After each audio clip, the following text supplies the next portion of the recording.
The bodies of the 57 slaves were reburied here at this memorial garden, and now, thanks to the historians at the Smithsonian, their legacy will live on. The risk and the benefits between the two departments may differ, but both have many of the same duties to fulfill.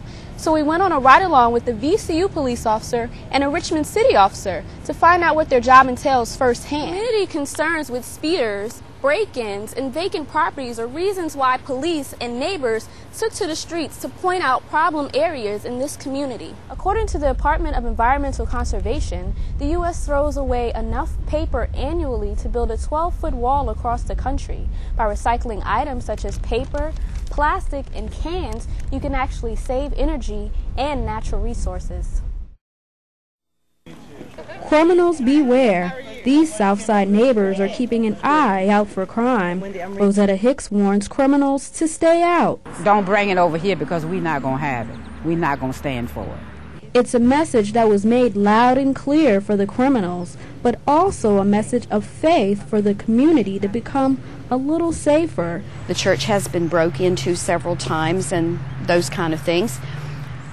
But just because something unpleasant has happened does not mean we're going to close our doors. Community concerns with speeders, break-ins, and vacant properties are reasons why police and neighbors took to the streets to point out problem areas in this community.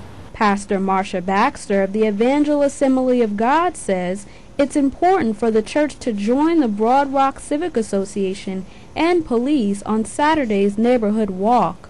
It's not always just the police responsibility. It is all of us that live in the neighborhood or who worship in this neighborhood. It's all of our responsibility. Captain Steve Drew of the 2nd Precinct says they're all a family. It's the individuals who prey on neighborhoods like this. This is not a neighborhood that is going to allow the criminal element to come in, that you can come in here and do whatever you want to do. That this is a group that is bonded together and works together. And with every stride, this community has one goal in mind.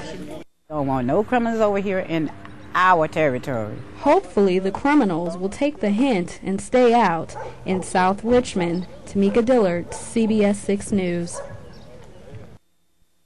A place where past meets present, once the home of Hanover's Timberlake family, this 200-year-old house plays an important part in the Rutland housing community. And it's just important, we feel, to preserve this piece of not only Hanover County history, but national history.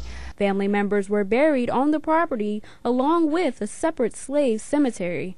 When developers H.H. Hunt bought the property, they relocated both cemeteries and the Rutland house. The Smithsonian Institute has become involved by virtue of the discovery of a cast iron coffin in the family cemetery.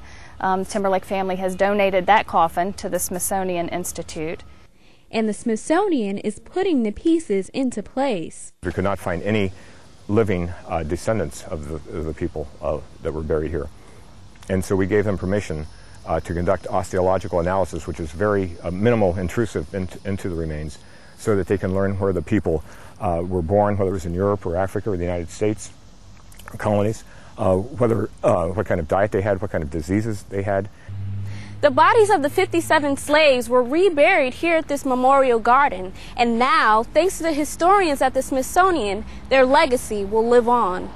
We need to preserve that history. Slavery should not be denoted to a footnote in our history, but we should understand it as an essential part of the American past. In Hanover, Tamika Dillard, CBS 6 News. I think Recyclemania is a good idea. A friendly competition between colleges and universities, Recyclemania has many VCU students excited. It keeps the students aware about, recycling and keeping the environment clean. VCU's partial participation in the program means only the items collected from the dorms, the student commons, Schaefer Court, and the library are counted. Not all items are counted from the university as a whole.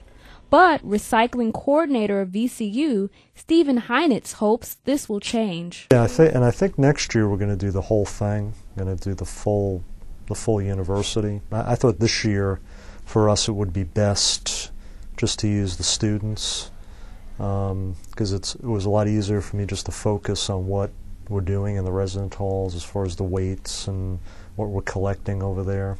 And all the items collected on Monroe Park's campus are taken to the recycling plant on MCV's campus to be recycled. According to the Department of Environmental Conservation, the U.S. throws away enough paper annually to build a 12-foot wall across the country.